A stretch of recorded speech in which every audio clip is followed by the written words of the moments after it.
our press secretary, gave alternative facts to that. My goal in this deposition was to be truthful, but not particularly helpful. Welcome to UnSpun, the podcast that makes you better at finding the truth. The way people get news is changing. It used to be that there were many reporters who would research stories and write articles, but now politicians and famous people share information directly with you on social media and the internet. That means you find out things fast, but it's up to you to make sure the information's actually accurate. And newsmakers don't always do their part. The temptation to manipulate information is strong. They bend the truth to deceive so that they can avoid accountability, so that they can advance their agendas. When you recognize these agendas, you can sometimes find out what's real. And we're at a crossroads where anyone can share anything online, so it's important to sharpen your critical thinking skills. Finding that deception before it goes viral is pretty much a survival skill now, and we're going to do it together. Let's get unspun.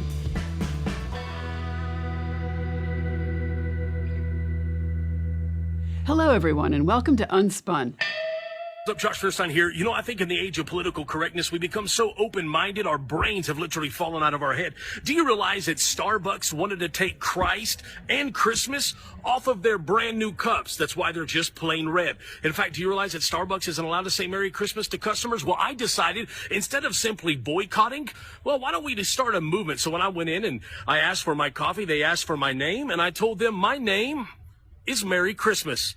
So guess what? Starbucks, I tricked you into putting Merry Christmas on your cup. That somewhat silly example was Pastor Joshua Fierstein. This was a viral video that he made complaining about the holiday intentions of the Starbucks Corporation based on the designs they placed on their coffee cups. The company had moved away from reindeer and snowmen and went to a plain red coffee cup for the holidays, which Fierstein claimed meant that the company, quote, hates Jesus. This is an example of a straw man. He made something to argue against, but the thing he's arguing against is his own creation, with no evidence that Starbucks has an opinion one way or the other. Now, I said that's silly because Christmas cups don't have a lot to do with things that are going to make a difference in people's lives. But sometimes straw men do. Let's learn a little bit more. Picture this. You're debating with a friend about the benefits of exercise. You argue that regular exercise makes you healthier, both physically and mentally. And your friend counters with, so you're saying everyone should become a professional athlete. Now that's a straw man. Your point was about the overall health benefits of exercise, not about turning everyone into an athlete. Recognizing straw man fallacies can be this easy. Straw man arguments show up in politics all the time. For example, imagine a heated political debate where someone asserts, liberals want to abolish all kinds of law enforcement. It's a bold claim, but it's just not accurate. Some liberals do think that police reform is needed, but their impression is much more nuanced than let's just get rid of everything. Usually they advocate for reforms and improved accountability. So for this week's warm-up, here's another example. They want to take your pickup truck. They want to rebuild your home. They want to take away your hamburgers. This is what Stalin dreamt about. Okay, your truck, your home, and your hamburgers. Where did this come from? In 2019, Kamala Harris spoke at a CNN town hall on climate change and said she would endorse revising diet guidelines to discourage red meat. And this became a conservative talking point for a lot of politicians. In the clip we just listened to, former presidential advisor Sebastian Gorka is speaking at CPAC. And he's taking, maybe we should think about eating less red meat and turning it into the straw man of taking away hamburgers. He wasn't the only one to do this, and they were all deceptive. Now it's your turn. Where is the straw man here in this clip from U.S. Representative Virginia Foxx? This was happening. New York City Mayor Eric Adams announced plan to house asylum seekers in up to 30 current and former public schools with freestanding gyms. The city of Chicago is housing hundreds of illegal aliens on college campuses. New York Governor Kathy Hochul also announced that 3 SUNY campuses would shelter up to 1,500 migrants in dorms over the summer. SUNY Chancellor John King, former Obama Secretary of Education, confirmed the university system's commitment to supporting Governor Hochul. Unsurprisingly, the plan received significant public pushback and has yet to move forward. It's blatantly obvious that the Biden administration's cataclysmic failure at our nation's southern border is the root cause of this problem. And Mr. McGovern said this is an unserious bill. Well, what's unserious is the fact that Democrats promote open borders and encourage lawlessness.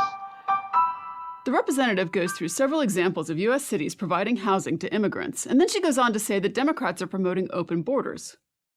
Well, it may be true that immigrants are being housed in some cities. It may not be factual that they're illegal immigrants, like she said, but we'll set that aside for now. It is not factual that Democrats propose policies of open borders, so this is a straw man. So why do people make these straw man arguments? Well, sometimes it's because they don't have a good answer for someone's real position. Another reason is because they can get you more upset because it's a more dramatic argument, and if you're upset, you're easier to manipulate. And the consequences can be even worse. They sow confusion, they promote miscommunication, they make society even more polarized, and it becomes harder to address the real issues and find the common ground when we can't even talk about an issue honestly. So that's straw men. Let's talk about some of the ways that people come up with finding facts. And my guest this week is Brooke Binkowski, and I'm really excited to have a chance to talk to her, and I'm going to ask her to tell me a little bit about herself.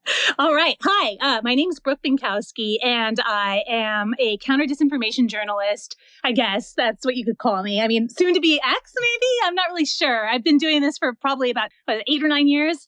And before that, I was a border reporter. I covered the U.S.-Mexico border. I did a lot of radio and television. I also covered the crime and breaking news beat in Los Angeles for several years as a commercial and public radio reporter. And, oh, God, I don't know. I did a whole bunch of other stuff. I'm really old. And in the last few years, I realized I had all these interests, right? I had like an interest in the indigenous rights beat, in the humanitarian beat, in the environmental concerns beat, traditional ecological knowledge, and especially, of course, the border, the U.S.-Mexico border. That was like my love and my obsession. And at some point in the last few years, I realized that those were all converging into the same beat, which is disinformation and counter-disinformation. And that was a really bad day when I realized that, because it came on the heels of realizing that like those angry young men that I was reading, their posts on 4chan were the same angry young men dragging me into secondary when I was trying to cross back into the United States, right? It was border agents, among others. And I was like, oh God, we're in real bad shape now. Oh, I'll just say we're in deep doo-doo is what I was thinking. Like we are screwed. So I realized this in 2017 or 2018, like shamefully later than I should have. But I did notice in like 2014, things were starting to swing really hard right at the border. The language that I was hearing and the rhetoric that I was hearing about the border, and not just the border, but it was most noticeable for me then there. And then I started to hear this sort of dehumanizing language applied to other groups, and I saw it spreading, and I realized that we were in for a really bad time unless we reversed course. So in 2016, I thought, well, Trump's not going to win, but this is really ugly. So we should probably go out of our way to reverse this trend once we've elected Hillary Clinton as president. And, I guess everybody lived through the same thing that I did more or less after that. But yeah, so that's my background. Lots and lots of optimism about humanity that got kind of crushed in the post-2016 years. But I still maintain a lot of hope, which is, I don't know what my problem is. Appreciate that. So for my listeners, if I said the word debunking, what does that mean to you? Debunking. Oh God. Okay. This is one of those questions. So I have a bunch of answers that I used to rattle them off so glibly about debunking and disinfo and counter disinfo and fact checking and all of that. And in 2016, 2017, I was so confident about it and confident in reality. Now I'm like, oh, well, it means all sorts of things, context, blah, blah. But what I will say is debunking to me is removing the poisonous rhetoric and the narratives from the public discourse so that we can talk to each other, maybe not in a totally factual way, because that doesn't seem to work either, but in a way that doesn't have weaponized disinformation about other people and other groups in there. Disinfo isn't the same as misinfo, and I deal with disinfo. So disinformation is deliberate. The D is for deliberate is what I always say. It's kind of a silly rule of thumb that I thought up on my own. Misinformation it can be, deliberate, but it can also be accidental. So when I talk about debunking and fact-checking and counter-disinformation, what I'm dealing with are the deliberate narratives that are there specifically to strip rights from other human beings and destroy the planet. So I'm trying to correct those and trying to get people operating in a sphere of information that is actually accurate and fair. You can be accurate in a disinformation sense and just remove one tiny element, like a time frame or, one small detail, and be largely accurate, and it can still be disinformation. So it's really, really hard to define. The deeper into it I go, the more difficult it is to define. But to restate, it's, to me, debunking and counter disinformation and fact checking, all those things are the same thing to me. And that is taking the weaponized narratives and the weaponized rhetoric out of the political and public discourse, same thing really, so that we can have sane and, not hateful, toxic conversations about other people and other groups. Okay. I'm going to be Miss Grammar person for a second. That's fine. And so I feel like you just described debunking as a noun. Can you describe it as a verb? It seems like it's also a process. Well, I guess I did, didn't I? Go through? Yeah. Oh God. Okay. Well, it depends on the narrative. So, let's see. I'm trying to think of a good one that I've debunked lately. Oh, okay. Here's one. A year or two ago, in order to set up the current board stuff that we have going on, the school board stuff where people are being targeted for being LGBTQ, they're targeted for being queer and trans mostly, but not just queer and trans, but largely that, right? So last year and the year before, that was being set up by these jerks who were showing up and claiming that students were identifying as cats and pooping in litter boxes in the middle of the classroom floor in front of all the other students. This was an abject lie. This was a narrative. It never, ever happened. No high school student or junior high student is going to pull off their pants and have a bowel movement in front of all of their peers. Can you imagine? I don't know a student that age who wouldn't rather die, than put on cat ears and take a dump in front of all their peers. The truth of the matter is some classrooms do have kitty litter on hand in those classrooms so that students, when they're trapped in those classrooms by mass shooters, can have a place to go to the bathroom. That is the dire and disgusting truth. The disinformation narrative was that they're identifying as cats and pooping in litter boxes, and people are having vapors over this, right? So I debunked that. We debunked that at Truth or Fiction. And the process of debunking that was essentially talking to students and teachers who told us the true purpose of these, these these boxes of kitty litter. And, also it was very easy because that would have been such a scandal. Can you imagine somebody whips out their box and pulls their pants up? Somebody else definitely has a phone. So it was sort of an absence of evidence sort of thing, but it was also a knowing what young people are like, and also talking to a lot of teachers and staff and faculty and students all over the country, and then writing a story going what are you idiots doing? What are you thinking? Why are you spreading this about young people? If you hate young people that much, why are you teaching them? Right. So that was the debunking process. It takes a lot of, it's just not just, it sounds like I'm downplaying it, but what it truly is reporting. It's getting out there, boots on the ground reporting. It's doing actual research, not the do your own research, Google it types, but reading academic papers, talking to people, going out and knocking on doors, and trying not to get shot by lunatics in the process. That's what it is. The debunking process is reporting out a story and making sure that it is as accurate as possible, and relying on the excellent work of academics and teachers and other reporters and, researchers and your own experiences. So people don't like hearing that. For the last 10 years, they've been asking me what debunking is, and they thought I had a magic bullet answer. But no, it's just reporting. Hey, just being super uptight about the facts, right? And trying to find the best ones you can. And don't let some bully call you, some bully politician or whatever call you and go, you're biased in favor of the left. Because they always say that. All the right-wing politicians, no matter what you do or say, will accuse you of being inherently left-wing because you're a journalist. That kind of rhetoric pushes journalism to the right, and that's why they do it. It's intentional. Do not listen to them. The fact inherently has a liberal bias, and that's always been true. It's really interesting. When I say that, people get so mad. Sorry, go ahead. No, it's okay. It's okay. So where does a story like that even come from? It comes from deep in the bowels of really messed up people. It also comes from, I don't know, decades of lies. For example, the anti-trans stuff is very closely related to anti-Semitic stuff. And anti-Semitic stuff comes from, the last several centuries, but really culminated in the last century or so, right? I mean, we have QAnon, from which so much else falls. And it's a vague conspiracy theory about elites who control Hollywood, politics, and the banking system, who drink the blood of babies. That's the protocols of the Elders of Zion.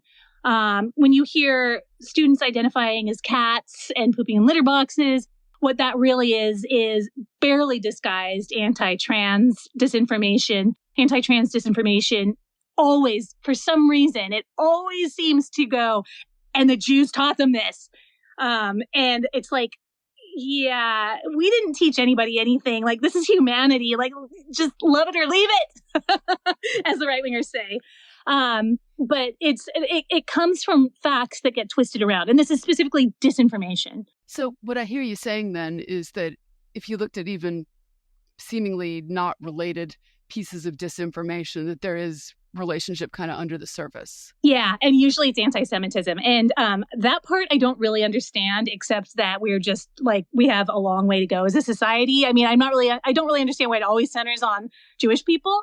I just remember in 2017 was a banner year, right? Because we're getting all these crazy conspiracy theories. And I used to love conspiracy theories. I used to collect them kind of. I'd be like, did you know there's people out there who think the world is flat and that there's like dragons running the earth? I thought that was great. And then at some point I'm like, oh, the world is flat because the Jews are lying to you. Oh, the dragons are like lizard people are Jews. Like it's so frustrating. And so 2017 was the year I was like, oh shoot, all of these conspiracy theories are actually about Jewish people. That was also the year I found out that my family was Jewish and lying to us about it. So I'm like, oh my God, I'm doing this. So that was a very exciting time. Right in the middle of the Trump administration. That was also extremely exciting. Great to be a Jewish journalist during the Trump administration, especially if you're a debunker getting targeted by people like Tucker Carlson. Yeah, it all sort of comes from this wellspring of like barely examined fears and shameful desires that apparently a lot of Americans have. I mean, this was done using a combination of existing conspiracy theories that were kept alive for decades for this exact purpose, and A/B testing to see how you could possibly use them to recruit people or to drag them into your worldview. And now you have a bunch of people running around talking about how they're never going to get vaccinated because of 5G and the lizard people. They don't want lizard blood or whatever.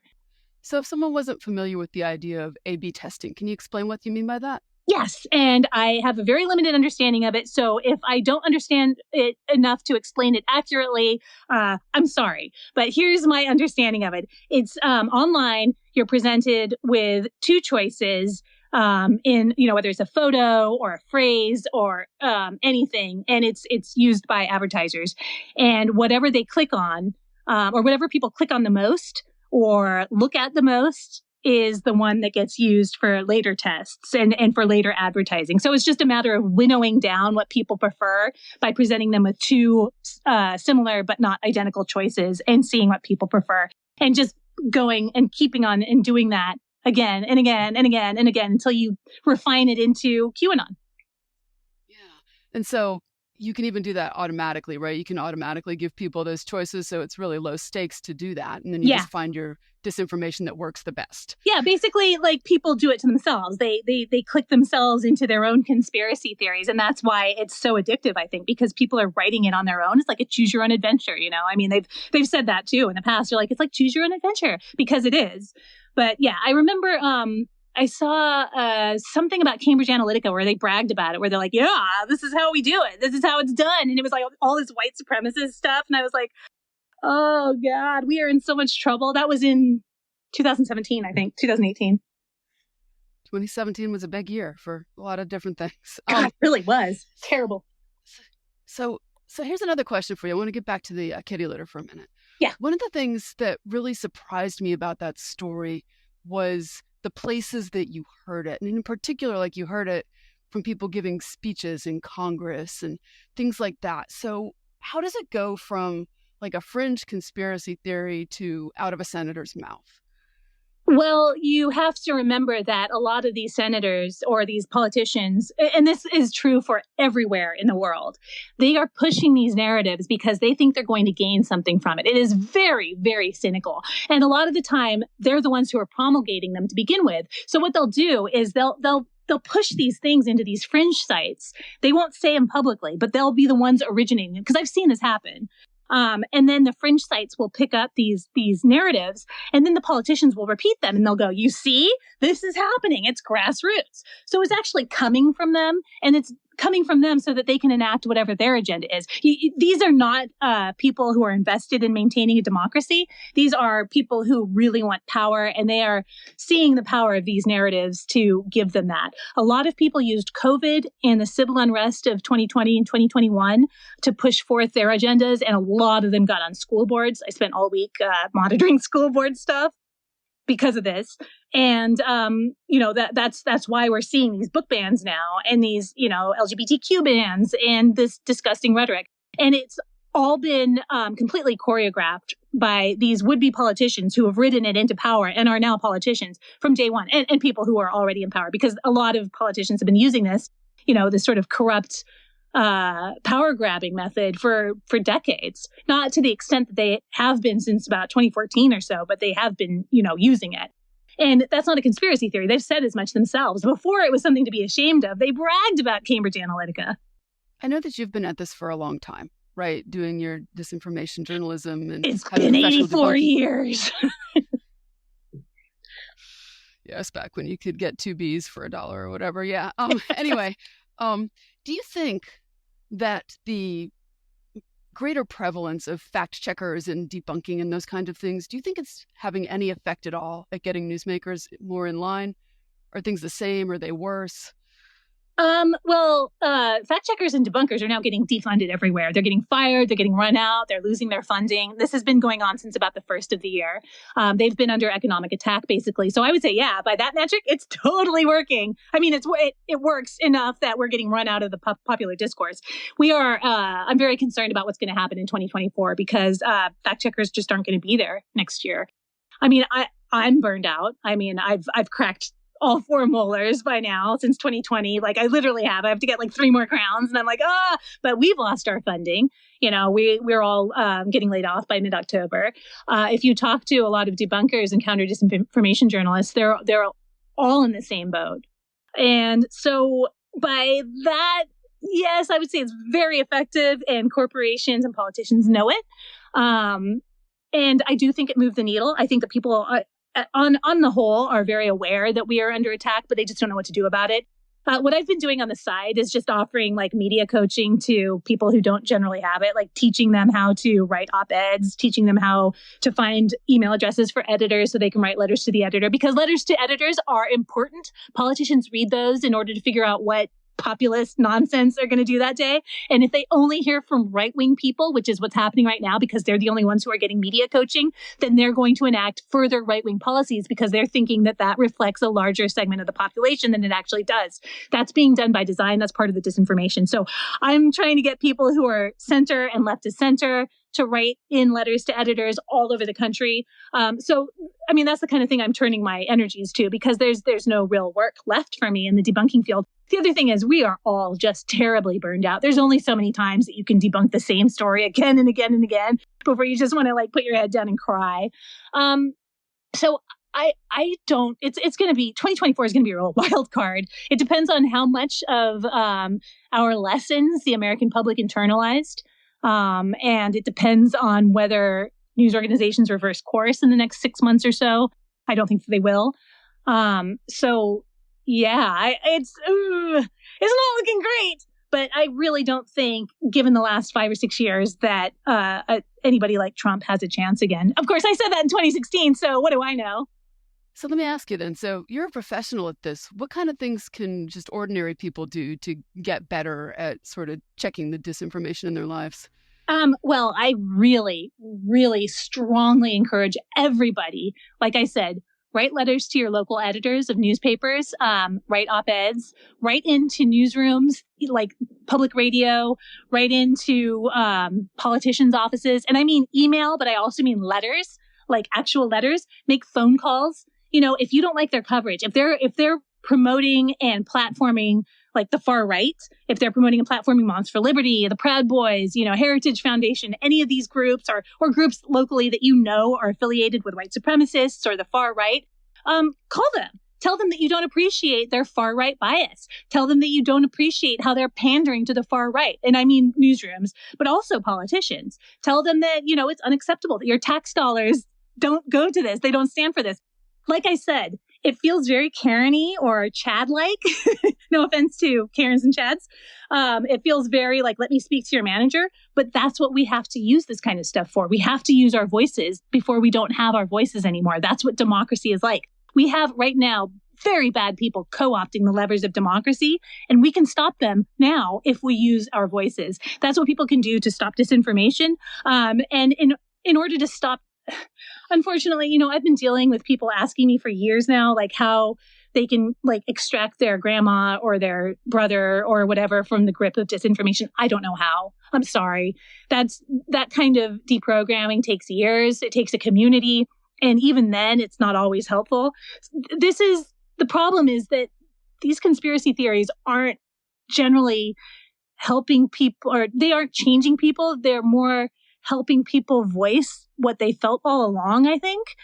And so a lot of them are using these weird conspiracy theories that sound very odd to people who aren't deeply involved in this stuff to justify their hatred of, people of color, Jewish people, women, that kind of thing.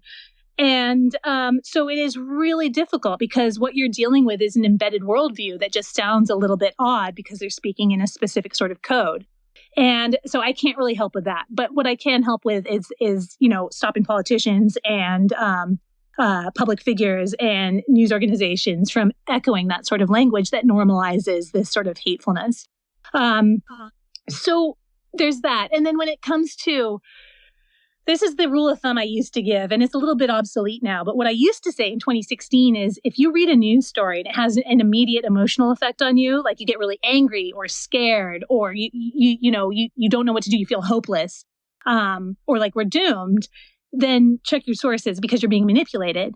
And that still holds to a certain extent, but all the news now is so scary and doomery and, filled with hatred. And that's because the people who are pushing these lies attained positions of power. And now they're using what they've got to persecute people, to enact an agenda of resilience targeting on us, which resilience targeting is preventing societies or groups from returning to a baseline well-being after some sort of disaster. And it's a term that's used in counter disinformation, but it's also a term that's used in climate change because the two are very similar and interconnected.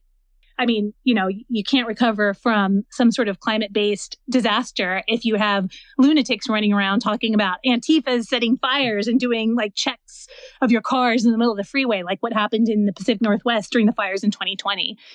So it's we are suffering through an extended attack on democracy by attacking everybody's well-being and ability to return to baseline.